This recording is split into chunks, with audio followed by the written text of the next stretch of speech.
3, 2, 1. Well, good morning, folks. It's good to be with you through this medium at AmplifyRI2022.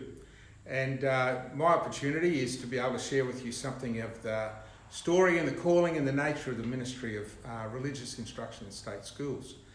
My name's David Baker. I'm chair of the Queensland Christian RI Alliance, which is an alliance of 15 denominations across Queensland to support the delivery of RI in the local expression that RI is in Queensland. It's very much a local ministry, a collaborative ministry mainly across the state between local ministers and local churches, but our job is to sit at that kind of statewide level and deal with government, deal with politicians, and support the delivery of this ministry and those who deliver it week by week across the state. So I just want to share with you a little around the RI space and hopefully encourage you in this incredibly important ministry that the church has the privilege of sharing in. What I plan to do is just talk a little bit about the history of RI in state schools. I know Queensland, I'm not sure about New South Wales. The only thing I remember about New South Wales history is the Rum Rebellion, but I don't know what that's got to do with RI in New South Wales. But I want to share a little bit about the history because I think we need that tells us something today about how we live and operate, and then have a little conversation around today's context. RI in society, in schools, the place of RI in schools today, and touch base on our purpose, what we're seeking to achieve, and the place of you as instructor in the life of the RI program. So in Queensland, 1859, we became a state. We were a colony of New South Wales up until then, but we became a state in our own right. And the thing I remember from being taught history at school, and I don't know why I remember this, but we kind of got told very clearly Queensland started off with 2 shillings and 6pence in the bank. The Queensland government, the Queensland state started off with absolutely not much at all in terms of resources. Really, it was the Gympie Gold Rush that brought a little bit of money into the state and got it up and running. I remember that, and I think that's a part of our story as Queensland because it became a part of our nature. That is, if you wanted to do something in Queensland, you didn't look to government. You looked to your own resources, you looked to a network of people around you in the community, and you put things in place. And you delivered, and that's still very much underlying a part of the culture of Queensland. That sense of local collaboration and not asking the government to do too much. It's very different from some of the other states in that nature, and that continues to this very day. But in 1860, just a year after, the legislature here created the Department of Instruction. And what that meant was that until then, it was churches that were running schools. Like I said, it was this local, self-driven initiatives to do things that needed to be done. So the churches were running all the schools, such as they were in Queensland at that time. But with this piece of legislation in 1860, the deal was that the government would take over the schools, most of them, and there would be a legal right of entry for a minister of religion to come into the school week by week and instruct children in the faith of that denomination. And so that was the kind of deal in the trade-off for handing over the schools. Now, you've got to remember, Queensland was also set up in an environment where there was a strong liberal tradition. And by liberal, I don't mean politically liberal. I mean that tradition that grew up out of the philosophers in the 19th, 18th century around seeking to build a society independent of the tradition of Christian faith and looking for foundations for a society that were independent of the church and Christian faith. And that's the liberal tradition. And we're still in that space today. And I think it was Manning Clark who kind of coined this idea that Australia was essentially established under the influence of Australia, I say European settlement, was essentially established under the influence of three major forces: Irish Catholicism, English Protestantism, and the liberal tradition. That is the tradition that grew out of a secular view of the world and a view that we should be creating societies where religion is a part of society but not influencing it in any formal structural way. So those were the three forces, Manning Clark says, shaped European settlement in Australia. And around the mid-1850s, secularism was a very strong force in the decision makers, in the leaders of the state. So this influenced the way in which the government saw the relationship of the state and Christian faith and the churches, to such an extent that in 1875 in Queensland the Education Act was introduced, and that removed RI from state schools. State school education was to be free, secular and compulsory, and those were the three movements around which the Education Act was formed and shaped. It was, in a sense, an experiment with secularism in a broader society context. So that came in 1875. The churches were removed from the schools and RI was not happening. Around that same time, the late quarter of the 19th century in Brisbane and Queensland was a time of particular concern around the quality of the society that was being shaped. The consumption of alcohol was pretty much unregulated, and it was a time of significant family and domestic violence. It was a time of significant neglect of children. There was a real concern that, and it was mainly the issue of alcohol. The unregulated consumption, production and consumption of alcohol was really affecting the quality and the nature of the society. And so it's around this time the temperance leagues get formed. It's around this time churches formed missions. For example, Albert Street Methodist formed the Wesley Mission out of Albert Street Methodist Church, which is of course today Wesley Mission Queensland. So it was a very difficult time, and there was deep concern in the Christian churches around the nature of the society that was being formed and shaped here in Queensland in that latter part of the 19th century. So such that early in the 1900s, early in the 20th century, there was a movement for bring back the Bible into schools. And it was really about seeking to form moral character in young people and to give them a moral framework in which to live and operate. Now, Christian faith is not essentially a moral framework. It is something far bigger than that. But of course, within Christian faith is a moral framework for people to live and to operate. So there was this real desire to bring back the Bible, in a sense, to deal with some of the issues that were happening for children and in the wider society.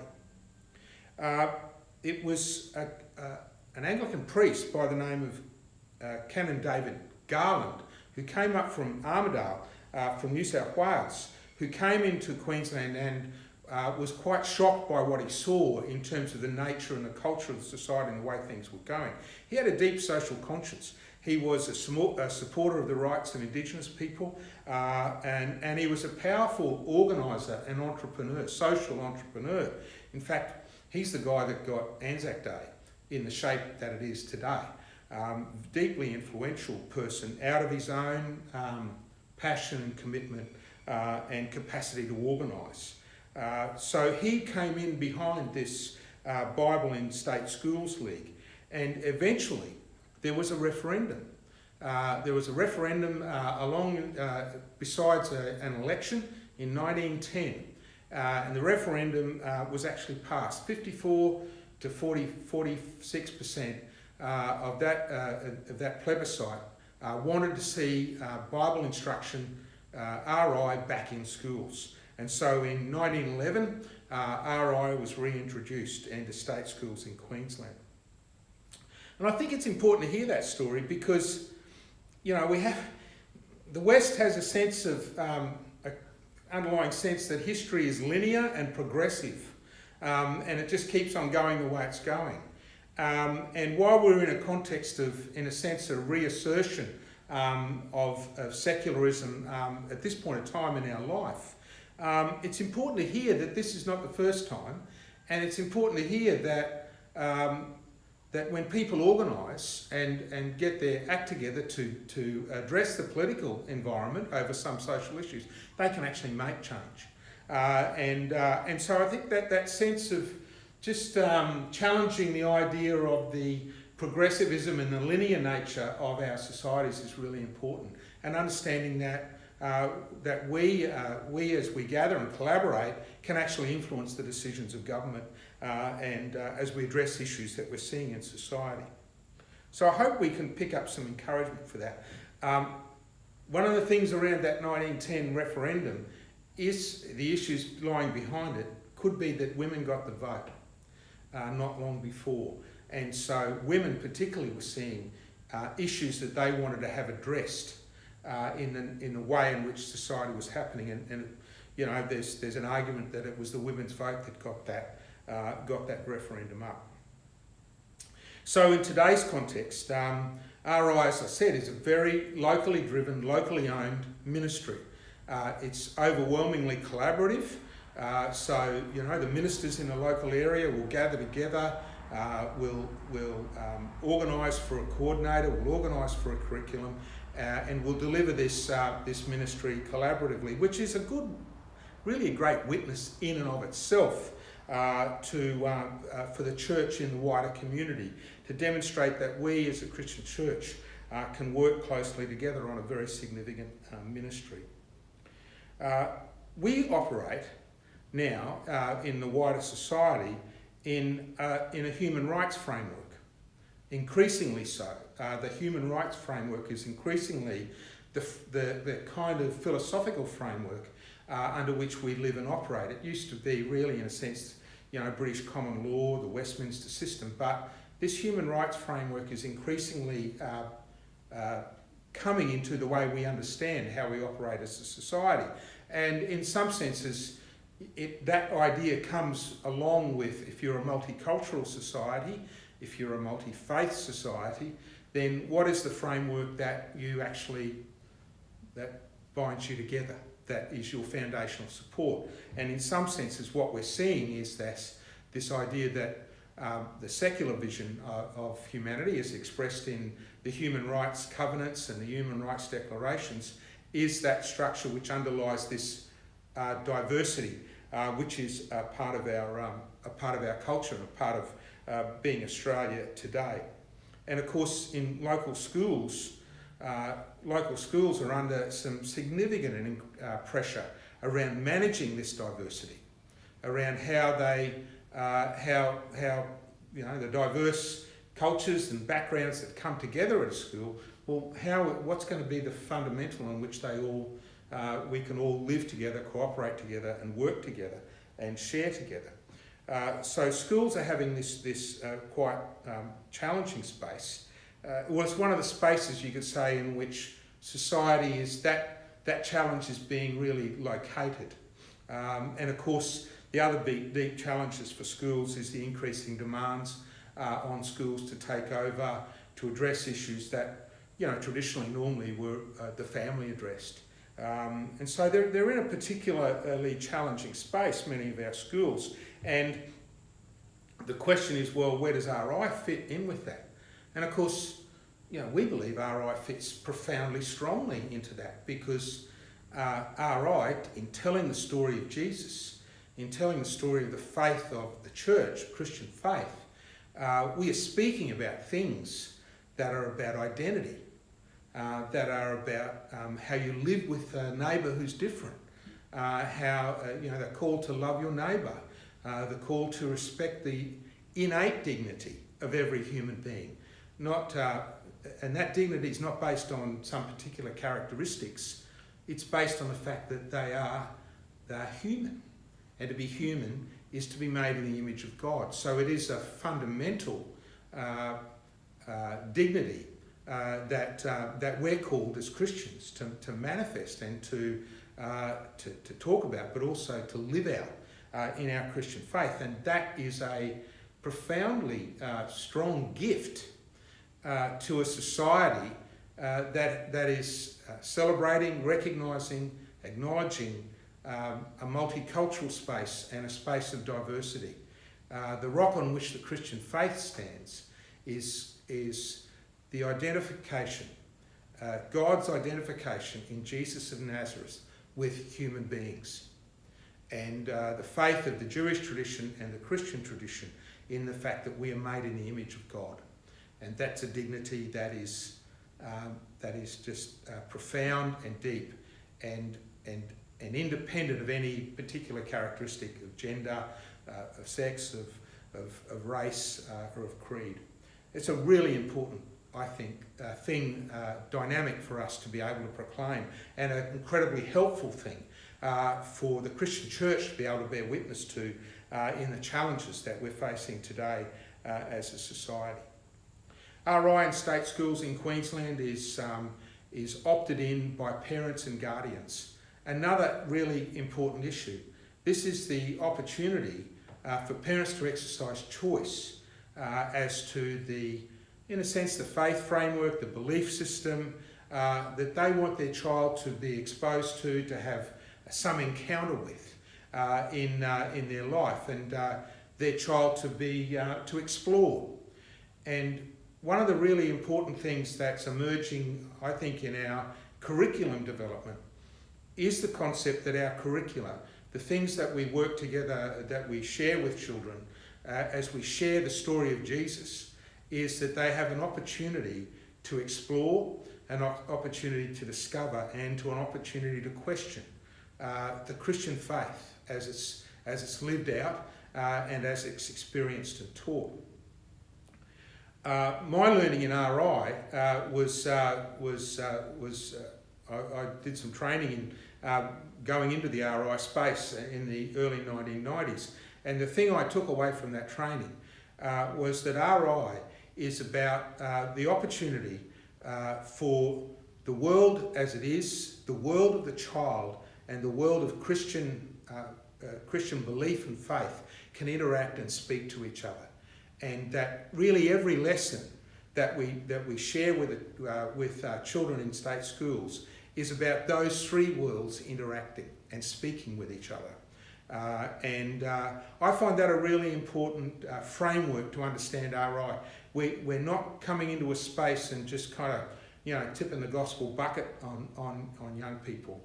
We are coming into a space and we are sharing, understanding their world, sharing about the world around us, and sharing then also bringing in the dialogue with the Christian story and the Christian tradition into that space. So there's that dynamic of exploring, and there's that dynamic of respecting and understanding the world that children live in and experience and encounter today. So I think we need to keep that dynamic in mind as we share together in RI and state schools.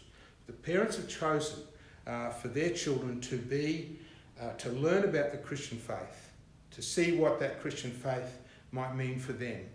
And so we come with a sense of really a privileged space. And it's a privilege because we've been invited into that space of those children and into their world and to be able to speak about the gospel. Of course, now RI, in a multi-faith, multicultural society, we share RI delivery with Islamic faith, with Jewish faith, Baha'i faith and Buddhist faith, and I'm sure there's some other faiths doing RI in Queensland and New South Wales that I don't know about, but we're in that space where we share together. We share this ministry, not that we share this ministry in a way that respects the fact that the parents have asked for children to be formed or shaped or exposed or to encounter a particular faith, but that's now done across a number of faiths. I want to touch on what's going on in the classroom for a minute, and I want to use this imagery. Say you've been invited to a dinner party and something's happened and you've turned up late, and you've turned up, say, after entree. So this little group of humans sitting around this table has been established and is happening, and there is a flow of conversation. There's even a history in that little event. People have settled into each other, got to know each other, touched on subjects, talked about things and got to know each other. And you come late to that conversation. What do? You're welcomed in, you sit at the table, and if you've got any really kind of, you really usually kind of sit down and kind of settle in and get the vibe. Pick up what's been said, listen more than speak for a time, to just kind of get the sense of what's happening in the environment of that human community, that gathering around a table. So you pick up the vibe before you dive in and speak too much. And we all know when people don't do that and how, in a sense, discomforting it is. I think that's a good image for us as RI teachers when we come into a classroom. This is a learning community of children and of a teacher. The school is a learning community itself. So we're coming into a space of a community that's already functioning, that's already happening, that's already living. It's already got a story. And so as we come in, our posture would be hopefully one of listening, one of humility, one of being ready to hear what's happening before we open our mouth and before we speak too much. And I think we certainly have something we're trying to achieve in RI, and that is introducing children to Jesus, introducing children to Christian faith, to the Christian story, the way of Christian faith. But the way in which we go about that purpose has to respect what's already existing in that environment, and has to listen to that environment and engage with that environment as it is, for our words to be worth hearing, our words to be, and our faith to be worth given time to hear.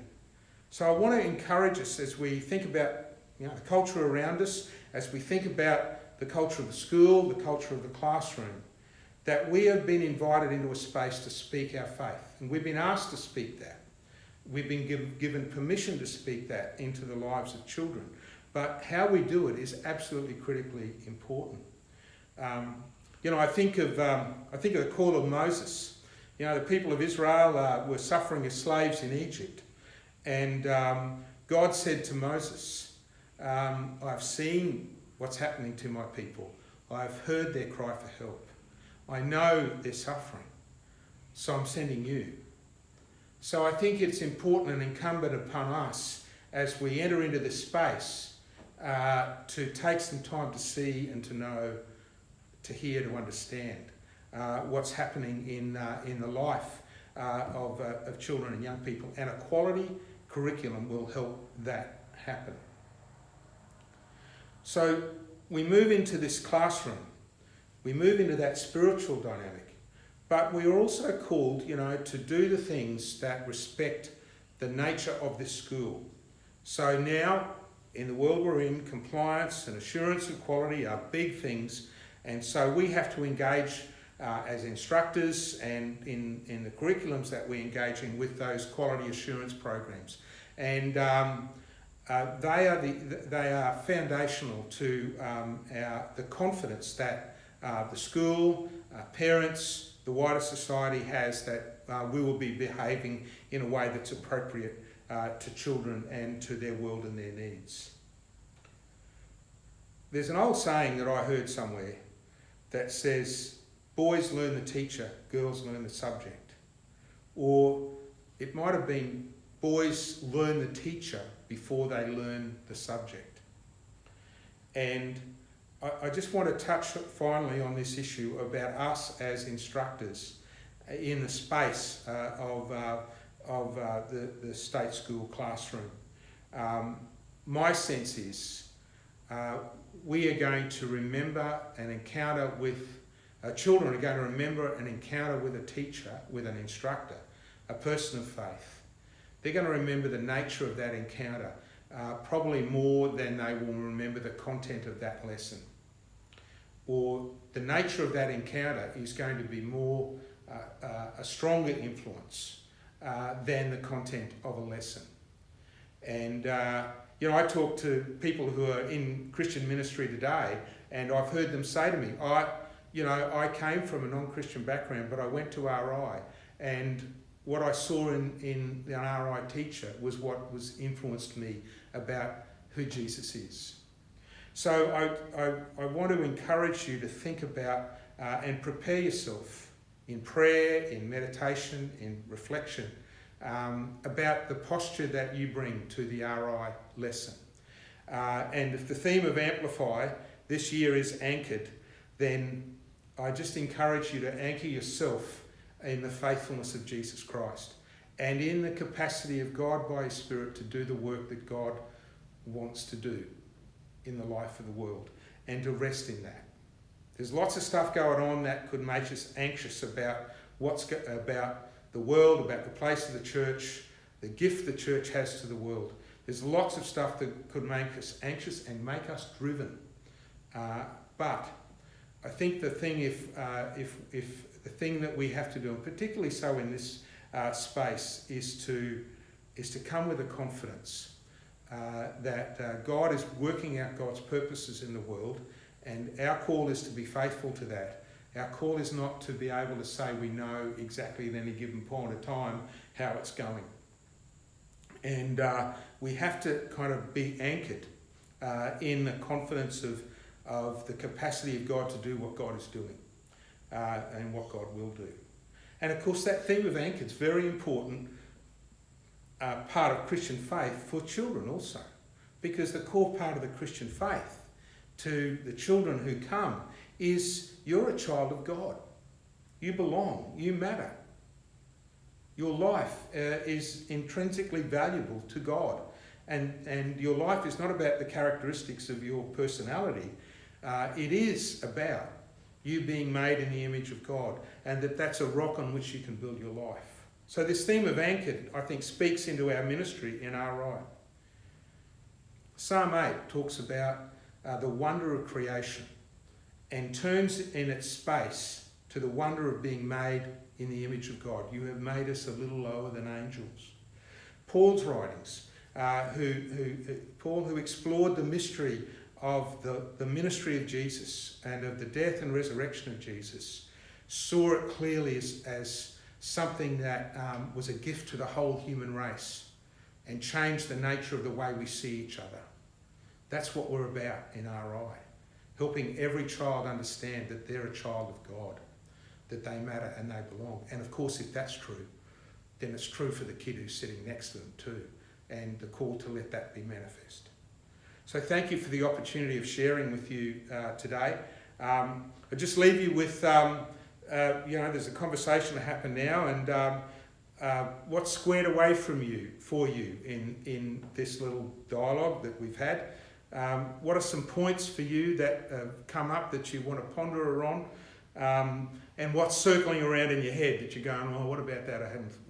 You haven't thought about that. So what's squared away? What are some points to ponder? What's circling in your head? Have a little yarn about that, and hopefully I'll be with you live and we might be able to have a talk about it. But every blessing, and thank you for the opportunity to share with you. God bless you. Bye for now.